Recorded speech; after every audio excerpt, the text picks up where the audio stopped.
जैसे ही बैठक के बाद अपडेट आते हैं वो आपसे लेंगे। बहुत शुक्रिया आपका फिलहाल इन तमाम जानकारियों के लिए। चलिए अब देखते हैं फटाफट अंदाज में खबरें। प्रदेश में बढ़ते कोरोना केस को लेकर सीएम अशोक गहलोत ने वीसी के जरिए समीक्षा बैठक की। इस बैठक में सभी जिले के कलेक्टर और एसपी जुड़े। सीएम ने जिलेवार कोरोना की समीक्षा बैठक की और अधिकारियों को जरूरी निर्देश दिए। इस वीसी में रेंज आईजी भी शामिल हुए। चिकित्सा एवं स्वास्थ्य मंत्री डॉक्टर रघु शर्मा ने कहा कि जयपुर के आरयूएचएस अस्पताल में 100 बेड का एक और डेडिकेटेड कोविड केयर सेंटर तैयार किया जाएगा, जहां गंभीर रोगियों का इलाज हो सकेगा। इसी अस्पताल में मौजूदा बेड्स में से ही 4 गुना को हाई फ्लो ऑक्सीजन का सपोर्ट दिया जाएगा। सीएम अशोक गहलोत ने आज कोरोना को लेकर वीसी की। इस दौरान वीसी में दौसा कलेक्टर पीयूष सामरिया और एसपी मनीष अग्रवाल भी जुड़े। प्रदेश में कोविड के बढ़ते केस को लेकर मुख्यमंत्री अशोक गहलोत ने सभी जिला मुख्यालयों से वीसी के जरिए संवाद किया। अजमेर संभागीय आयुक्त आरुषि मलिक, जिला कलेक्टर प्रकाश राज पुरोहित सहित अन्य अधिकारी वीसी से जुड़े। राजस्थान में कोरोना का आंकड़ा तेजी से बढ़ता जा रहा है। आज 690 नए पॉजिटिव केस सामने आए हैं, जिसके बाद कुल आंकड़ा 83,853 हो गया। इलाज के बाद प्रदेश में 67,093 लोगों को डिस्चार्ज किया जा चुका है। फिलहाल प्रदेश में इस वक्त 14,514 एक्टिव केस हैं। परिवहन मंत्री प्रताप सिंह खाचरियावास को आरयूएचएस अस्पताल में भर्ती करवाया गया है। मंगलवार सुबह उल्टियां होने के बाद उनकी तबीयत बिगड़ गई थी। विधानसभा में उपनेता प्रतिपक्ष राजेंद्र राठौड़ की कोरोना रिपोर्ट पॉजिटिव आई है। उन्होंने खुद ट्वीट कर इसकी जानकारी दी। कोरोना का संक्रमण अब विधानसभा तक पहुंच गया है। स्पीकर ऑफिस के 6 कर्मचारी पॉजिटिव पाए गए हैं। अजमेर सेंट्रल जेल में एक बार फिर कोरोना विस्फोट हुआ है। 31 नए पॉजिटिव केस सामने आए। मारा के अंता में कोरोना के बढ़ते मामलों पर लगाम लगाने के लिए प्रशासन ने व्यापार महासंघ के साथ बैठक की।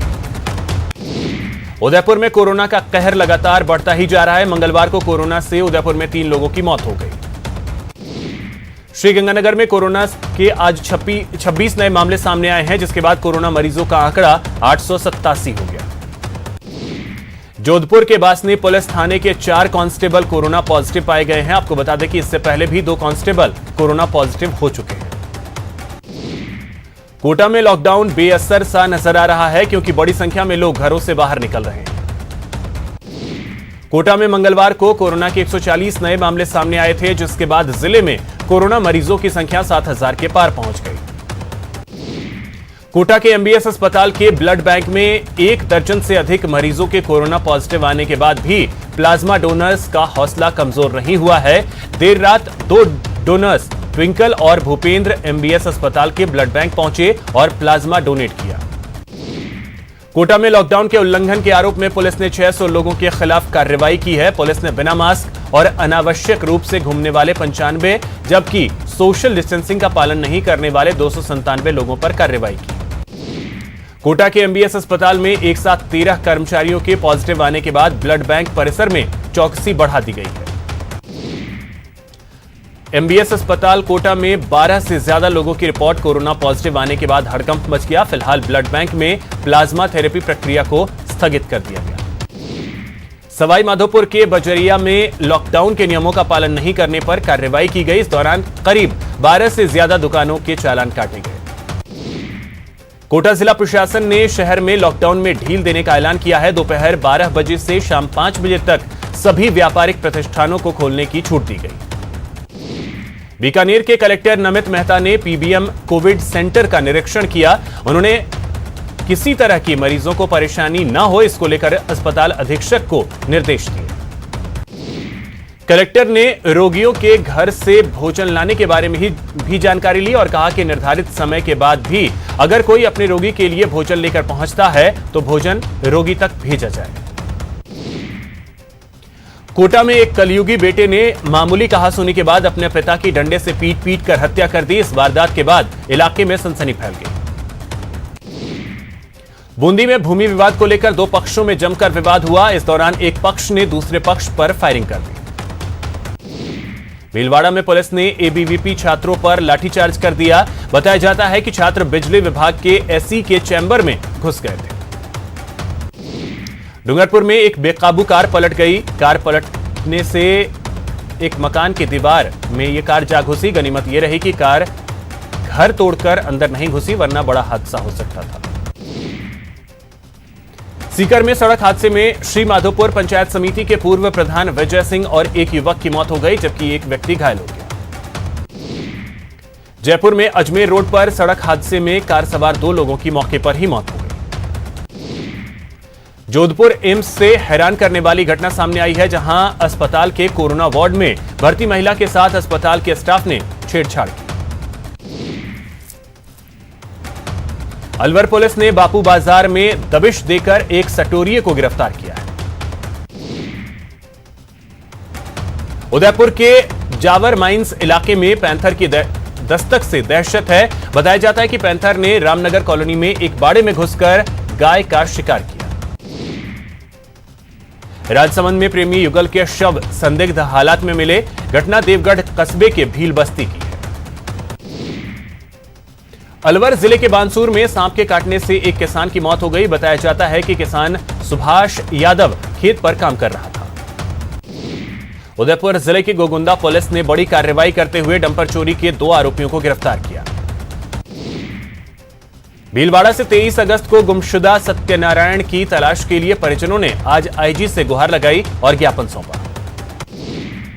भरतपुर के कामा में सार्वजनिक निर्माण विभाग का एक ठेकेदार मोबाइल लेकर आंगनबाड़ी सेंटर का निरीक्षण करने जा पहुंचा। निरीक्षण करने के बाद उसने आंगनबाड़ी कार्यकर्ता और सहायिका को धमकी दी। ठेकेदार के खिलाफ पीड़ितों ने केस दर्ज करवाया।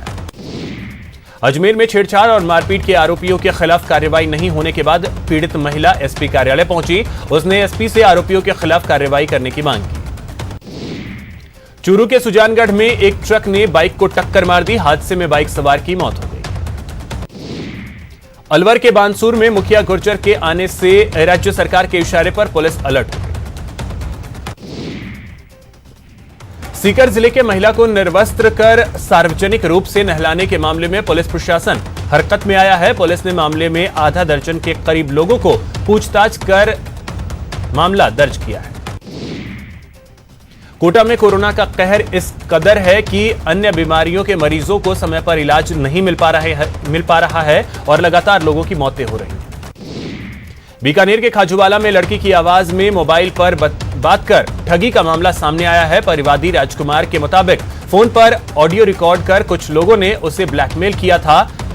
उसके साथ मारपीट कर वीडियो वायरल कर दिया। अजमेर शिक्षा बोर्ड के रिट कार्यालय के संविदा कर्मी के साथ 25 लाख की धोखाधड़ी का मामला सामने आया है। जोधपुर में पुलिस ने कार्रवाई करते हुए एक कार चोर गैंग का खुलासा किया है और 3 चोरों को गिरफ्तार किया। बारां के किशनगंज के पास पार्वती नदी में आए भारी उफान के बाद पुलिस प्रशासन अलर्ट मोड पर है और सुरक्षा को देखते हुए पुलिया पर पुलिस को तैनात कर दिया गया। धौलपुर में चंबल नदी खतरे के निशान से 4.5 मीटर ऊपर बह रही है। इस खतरे को देखते हुए प्रशासन अलर्ट हो गया है।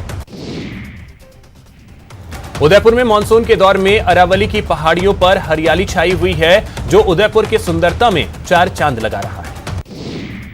कोटा में भारी बारिश का असर देखने को मिला। चारों बांधों पर इसका असर देखा जा रहा है। गांधी सागर, राणा प्रताप सागर, जवाहर सागर और कोटा बैराज डैम चारों बांधों का लेवल मेंटेन करने के लिए आज भी बांधों से लगातार पानी छोड़ा जा रहा है। उदयपुर के फतेह सागर झील का जलस्तर लगातार बढ़ता जा रहा है और अब यह करीब 11.5 फीट तक पहुंच गया है। उदयपुर की फतेह सागर झील पर पानी की आवक के साथ ही उसे और खूबसूरत बनाने का कार्य तेज कर दिया गया है। उदयपुर के आदिवासी बाहुल्य झांडोल इलाके में नदी नाले उफान पर हैं। मानसी वाकल में पानी की आवक को देखते हुए जलदाय विभाग बांध के गेट खोलकर पानी की निकासी कर रहा है। भरतपुर के नोह गांव के पास बने रेलवे अंडरपास में बरसात का पानी जमा हो जाने की वजह से ग्रामीणों को काफी परेशानी का सामना करना पड़ रहा है। भरतपुर के सुजान गंगा नहर बरसात का पानी आ जाने से लबालब भर गया है। सुजान गंगा नहर में दिन भर बच्चे कूदकर अटखेलियां करते नजर आते हैं। प्रदेश में मौसम विभाग ने 11 जिलों के लिए अलर्ट जारी किया है। मौसम विभाग के मुताबिक इन जिलों में भारी बारिश हो सकती है। कोटा में आज भी जेईई मेंस की परीक्षा 2 केंद्रों पर चल रही है, जहां करीब 800 स्टूडेंट्स 2 पारियों में परीक्षा दे रहे हैं। उदयपुर झाडोल के निर्माणाधीन नेशनल हाईवे पर काम के दौरान एक ट्रॉला नदी में गिर गया, लेकिन 2 दिन बीत जाने के बाद भी ट्रॉले को नहीं निकाला जा सका है। बीकानेर के नया शहर में फायरिंग से बच्चे की मौत के मामले ने तूल पकड़ लिया है। इस मामले में कोलायत में परिजनों के साथ स्थानीय लोगों ने बच्चे को इंसाफ दिलाने की मांग की और कैंडल मार्च निकाला। भरतपुर में सरसों के दामों में रोजाना उछाल आ रहा है और सरसों के दाम 5100 रुपए क्विंटल से ऊपर तक पहुंच गए हैं। जोधपुर के तिलक नगर में पौधारोपण कार्यक्रम का आयोजन किया गया, जिसमें संभागीय आयुक्त डॉक्टर समित शर्मा ने शिरकत की। करीब 1.5 महीने बाद करौली के बाजार अब सुबह 7 बजे से शाम 7 बजे तक खुलेंगे। यहां रुकेंगे एक छोटे से ब्रेक के लिए। ब्रेक के बाद आपका स्वागत है। चलिए अब रुख करते हैं खबरों की ओर। जोधपुर सेंट्रल जेल में 100 सीसीटीवी कैमरे लगाए गए हैं। जेल में लगे इन कैमरों पर जोधपुर पुलिस नजर रखेगी। उदयपुर के बड़गांव में राणा पूंजा क्लब में पूर्व राष्ट्रपति प्रणब मुखर्जी को श्रद्धांजलि दी गई। किशनगढ़ विधायक सुरेश टांग की पहल पर किशनगढ़ के अस्पताल में आज से 7 दिनों का ब्लड कैंप शुरू किया गया।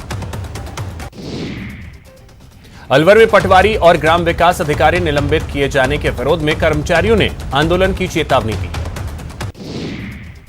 भरतपुर में जैन समाज के 10 लक्षण महापर्व का समापन हो गया। इस अवसर पर मंदिरों में जप, अभिषेक, शांति धारा और विधि विधान से अनंतनाथ भगवान की पूजा की गई। अलवर जिला मेघवाल विकास समिति ने कलेक्टर को ज्ञापन सौंपकर SC/ST अत्याचार निवारण अधिनियम में धारा 144 PC को लागू करने से रोकने की मांग की। करौली में एक परिवार ने दबंगों पर मारपीट करने और समाज से बहिष्कृत करने का आरोप लगाया है और कलेक्ट्रेट के सामने धरना दिया। डूंगरपुर जिले में कोरोना संक्रमण तेजी से फैलता जा रहा है। जिले में आज 37 नए मामले सामने आए। झुंझुनू के खेतड़ी में आज पूर्व छात्र संघ अध्यक्ष निरंजन लाल सैनी के नेतृत्व में सत्याग्रह आंदोलन शुरू हुआ। झुंझुनू में नीट और JEE परीक्षा को स्थगित करने और फीस माफ को लेकर अनशन पर बैठे NSUI का अनशन विधायक रीटा चौधरी ने तोड़वाया। करौली के हिंडौन सिटी में जाट की सराय स्थित रास्ते में कीचड़ जमा होने से लोगों को परेशानी का सामना करना पड़ रहा है। झुंझुनू के घरड़ाना खुर्द में नरेगा मेट और उसके सहायक पर भ्रष्टाचार और नियम कायदों को ताक पर रखकर काम करने का आरोप लगाया गया। भरतपुर के पीलसू के लोगों ने सार्वजनिक पोखर से अतिक्रमण हटाने की मांग की। इसको लेकर लोगों ने पहाड़ी SDM मनीष कुमार को ज्ञापन सौंपा। चूरू के सालासर में मुआवजे की मांग को लेकर किसान पिछले 8 दिनों से धरने पर बैठे हैं। रतनगढ़ से लोसल के लिए बन रही सड़क पर उचित मुआवजे की मांग को लेकर किसानों का विरोध प्रदर्शन चल रहा है। झुंझुनू में आज SFI कार्यकर्ताओं ने पुलिसकर्मियों के समर्थन में प्रदर्शन किया। पुलिसकर्मियों की ग्रेड बढ़ाने के अलावा भत्ते बढ़ाने के साथ साथ 500 रुपए हर माह मोबाइल भत्ता देने की मांग की। अलवर के सालपुरी, गाजूकी और भजीट गांव के लोगों ने नरेगा में चल रही गड़बड़ी और उन्हें मनरेगा के तहत काम नहीं दिए जाने को लेकर जिला कलेक्टर को ज्ञापन सौंपा। कोटा में प्लॉट में भरे बरसाती पानी में डूबने से 2 मासूम भाइयों की मौत के बाद आज गमगीन माहौल में पोस्टमार्टम कराया गया। मृतक अफरोज और अफजल दोनों सगे भाई थे। जोधपुर ग्रामीण SP से सोशल मीडिया के जरिए ठगी करने के प्रयास का मामला सामने आया है। अजमेर के नसीराबाद कस्बे में बुजुर्ग व्यक्ति के साथ हुई मारपीट में आरोपियों के खिलाफ कार्रवाई नहीं होने पर पीड़ित ने SP से इंसाफ की गुहार लगाई। अजमेर शहर माली सैनी महासभा ने आज जिला कलेक्टर को लोकसभा स्पीकर और प्रधानमंत्री के नाम ज्ञापन सौंपा। चूरू के बीदासर तहसील में एक नाबालिग लड़की से छेड़छाड़ का मामला सामने आया है। इसको लेकर नाबालिग के पिता ने आरोपी के खिलाफ बीदासर थाने में मामला दर्ज करवाया। लेक सिटी उदयपुर में आज बारिश का दौर थमा और तेज धूप ने एक बार फिर तापमान में बढ़ोतरी कर दी। कोरोना के खिलाफ चल रही लड़ाई में कोटा मोटर मार्केट यूनियन ने भी इन दिनों कोटा में ऑक्सीजन की डिमांड अस्पताल में अधिक होने के चलते मोटर मार्केट में इस्तेमाल होने वाली ऑक्सीजन की सप्लाई को बंद कर दिया है। झुंझुनू के बीडीके अस्पताल के सहयोग से प्लाज्मा दान शिविर का आयोजन किया गया, जिसका शुभारंभ पीएमओ डॉक्टर शुभकरण कालेर ने किया। एशिया की मीठे पानी की दूसरी कृत्रिम राजसमंद झील में इस मानसून में पानी की आवक होने से स्थानीय लोगों में खुशी की लहर है। कोटा के मुकुंदरा टाइगर रिजर्व से राहत भरी खबर सामने आई है। पिछले 15 दिनों से लापता बाघ MT1 और बाघिन MT4 के पैरों के निशान मिले हैं। बाघ ने सांड का शिकार भी किया है। वहीं MT4 बाघिन को ग्रामीणों ने मसालपुरा क्षेत्र में 3 दिन पहले देखा है।